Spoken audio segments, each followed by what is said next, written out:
So once you've had the realization that a lot of the choices that you make are run by fear instead of love, and you start catching those patterns and changing them in your everyday life, it's natural to want to go deeper and find out where those fears are stemming from. And then a whole nother battle ensues within yourself, and that's what this is about. Okay, let's go line by line. As he passed by, he saw a man blind from birth. Now, this is the Christ consciousness noticing things that have been ingrained in us our entire lives. We don't even see the limitation. We just think that that's how life works, right? Like, I'm angry because he made me angry, or I worry about money because I don't have enough.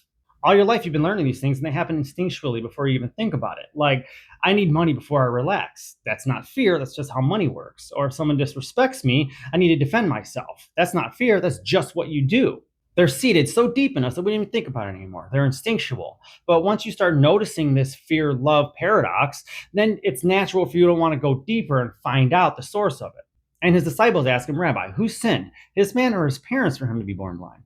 Remember, the disciples are developing faculties. We're learning from the Christ consciousness. We're awakening, but we're not quite there.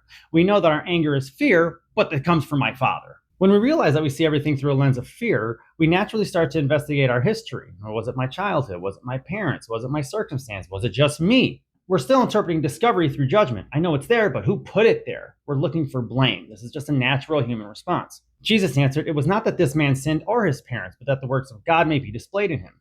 Basically, he's saying, stop looking for blame and just see what you can do with it now. You can see things like, I act this way because of what I've learned as a child, but that doesn't make your parents villains. Or I've been drinking for 28 years, so I don't feel my feelings, but that doesn't make you a horrible person. The question shouldn't be what made me this way. It should be what can happen through me because of it.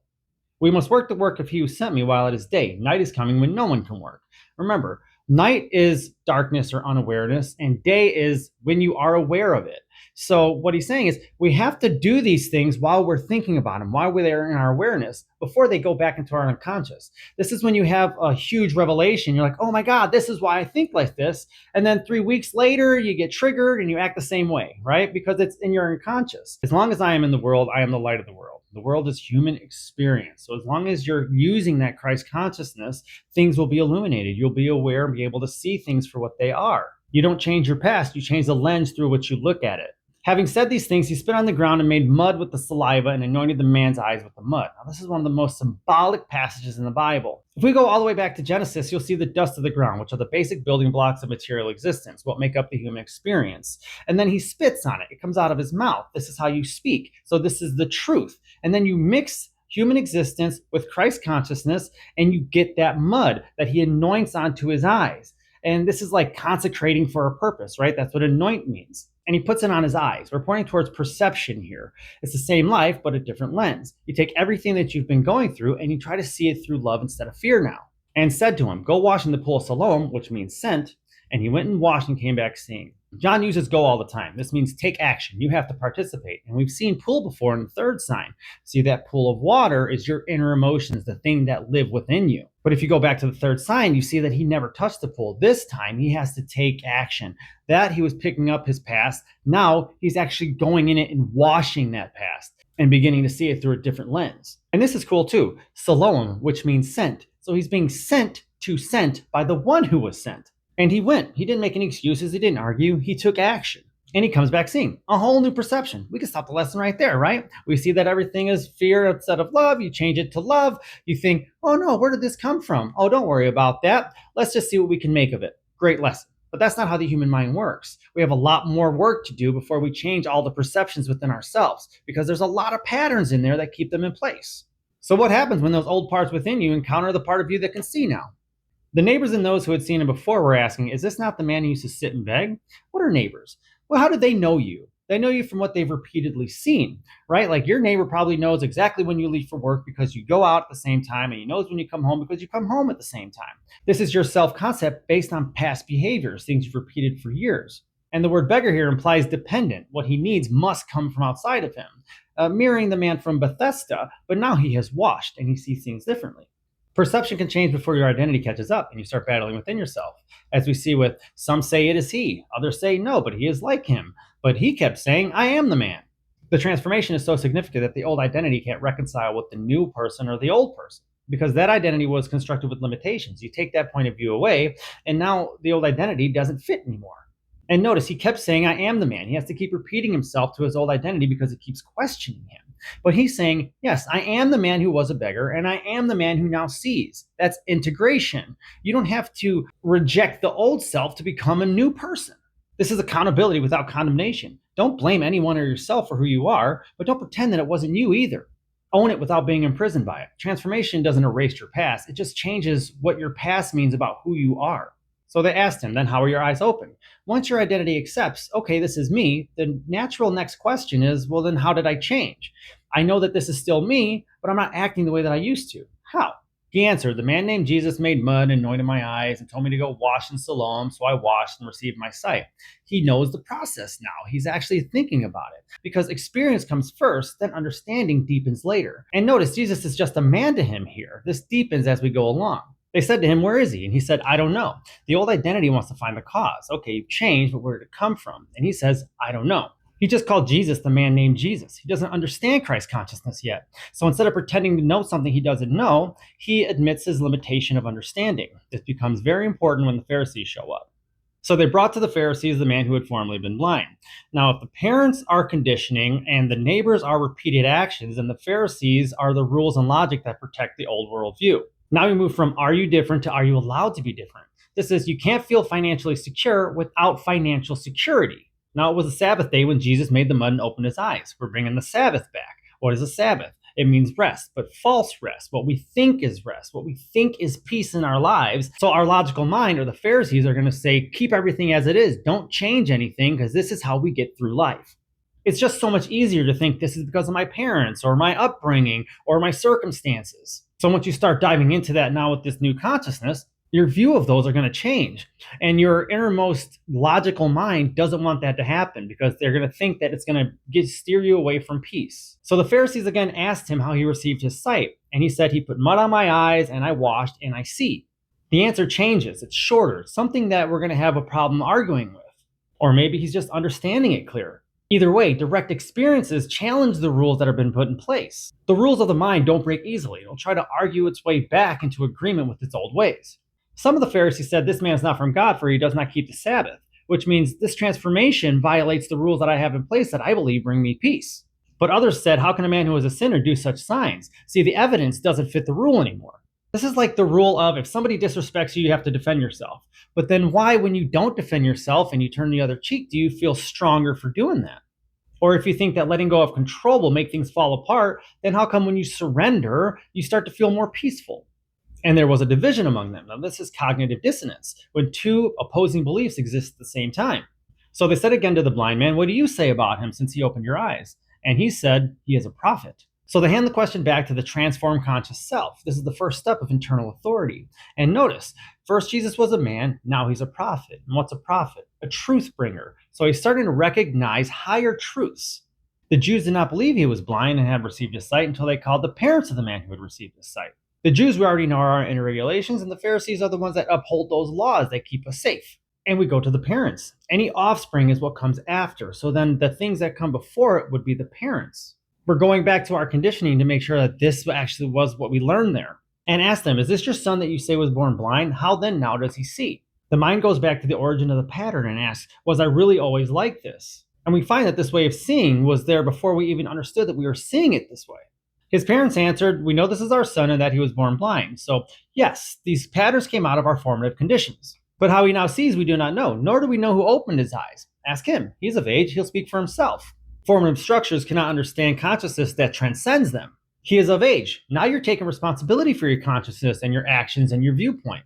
Now that you see with clearer sight, you can no longer blame your actions on your past or your conditioning or your parents. His parents said these things because they were afraid of the Jews. For the Jews said if anybody said that Jesus was Christ, that they'd be kicked out of the synagogue. So they said, he is of age, ask him.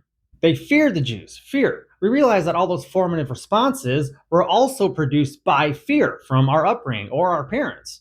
And they're going to get kicked out of the synagogue, a place where your established beliefs are reinforced. So if I keep following what I'm seeing, I may not fit into what gave me my identity. So for the second time, they called a man who had been blind and said, give glory to God. We know this man is a sinner. The old system doesn't disappear because you proved it wrong once. It's going to come back and try to reinterpret what happened. Give glory to God is sneaky. It sounds righteous, but they're trying to take spiritual truth and make it fit into the old system. This is, you should forgive people, but not that one guy. I should choose love, but fear is just more realistic. And we know this man is a sinner is important because remember, the man who was blind said, I don't know. Now the Pharisees say, we know. John is setting up the difference between openness and certainty. He answered, whether he is a sinner, I do not know. One thing I do know is that though I was blind, now I see. Using the word sinner implies, can this be trusted? Will this get me where I need to go? And he says, I don't know. He's not saying, no, you're wrong. He's saying, maybe it is and maybe it's not, but I'm going to stay open to possibilities. And he points towards direct experience with the one thing he does know. It's not coming from the neighbors, it's not coming from the parents, it's not coming from the Pharisees. This is internal authority. And you can argue all you want. Once I've changed the way that I see things, you can't take that perception away. They said to him, what did he do to you? How did he open your eyes? This is fear trying to keep itself alive. Are you sure? Maybe you don't feel this way. Maybe this feeling won't last. Maybe you haven't changed at all. He answered them, I already told you, but you wouldn't listen. Why do you want to hear it again? Do you also want to become his disciples? We begin to see the pattern. It's not lack of information anymore, it's just resistance. First, we see our old patterns, and then we see the patterns trying to pull us back. Do you also want to become his disciples? Sounds sarcastic, but is it revealing? Because remember, there's a separation between them. Perhaps we can get our old patterns to change. And they reviled him, saying, you are his disciple. We are disciples of Moses. See, when we run out of arguments, we start going inward with judgment. You're so naive. You're so stupid. This doesn't make any sense. Who do you think you are to go against Moses? The inherited rules, the old structures. We know that God has spoken to Moses, but for this man, we do not know where he comes from. We know that our inherited rules keep us safe. I trust the rules I've always known. I know that you need money to feel secure. I know that people can't be trusted. These are things ingrained in us. This is how we see the world. And this guy, we don't know where he comes from. We use uncertainty to reject new ideas. And look at the contrast here. The healed man said, I don't know, and that kept him open. But the Pharisees say, I don't know, which means, so I won't trust it. It's justification to stay where you are. The man answered them, why, this is an amazing thing. You don't know where he comes from, and yet he opened my eyes. Now he starts blatantly challenging the old belief system. You admit that you don't understand it, but you declare that it's wrong, that it can't be true. Your old framework says it shouldn't work, and yet it did. If what happened to me contradicts what I've always believed, maybe what I've always believed needs to be questioned. We know that God doesn't listen to sinners, but if anyone worships God and does his will, then God listens to him. So now we turn it around on them using their own logic. Christ consciousness changed me, but you're saying you can't trust it. Maybe we need to start changing our belief systems from the inside out then. Maybe the argument should center around what the consciousness produces. Does it produce more shame, more anger, or does it make you feel light and more peaceful? And God listens to him as a good callback to the works of God being displayed. This is the divine expressing itself through you. Never since the world began has it been heard that anyone has opened the eyes of a man born blind. If he was not from God, he could do nothing. And I love that they start using open the eyes here because it implies that those eyes may have been usable the entire time. The transformation couldn't occur through the same consciousness that produced the blindness. This is just another layer of understanding, experience, reflection, then wisdom. They answered him, you were born in utter sin, and you would teach us, and they cast him out. This is egoic certainty. Patterns pride themselves on knowing everything, and they cast him out. You don't fight the old identity forever, you simply outgrow it and leave. Jesus heard they cast him out, and having found them, he said, do you believe in the Son of Man? After your decisions no longer take place from external authority, what do you think now? And notice that Christ consciousness has been changed from man to prophet to from God. We're recognizing the Christ consciousness within the awakening.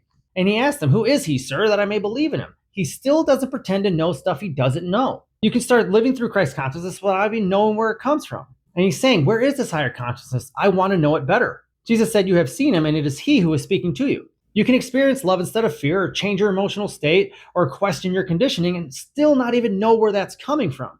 But once you do, it's always available for you to use. He said, Lord, I believe, and he worshiped him. He believes. He knows that this is true. He knows that this is changing him, and he starts to worship him. He starts to use this in his everyday life as much as he can.